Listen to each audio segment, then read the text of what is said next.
ఒక వేసవి సాయంత్రం మాయ, కబీర్ వెనుక ఆవరణలో ఏదో వింత గమనించారు. గడ్డి మధ్యలో చిన్న రంధ్రం వెలుగుతూ కనిపించింది. వారికి కళ్ళు మూయకముందే మెరిసే తారకరేణువుల తుఫాను వారిని లోపలికి లాక్కుంది. వాళ్ళు చూసింది ఆశ్చర్యమే. నేల కింద ఒక గుప్త పాఠశాల ఉంది. అది నడిపింది చీమలే.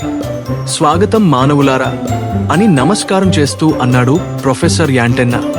ఈరోజు పాఠం అదే టీం వర్క్. స్కాట్ చీమ వాళ్లకు చూపించింది చీమలు ఎలా శిక్షణ పొందుతాయో.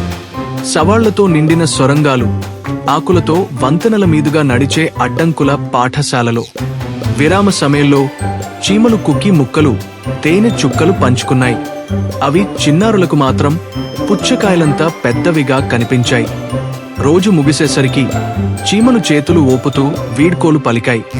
ఈ అనుభవాన్ని ఎవరైనా నమ్ముతారా అని ఆశ్చర్యపడ్డారు.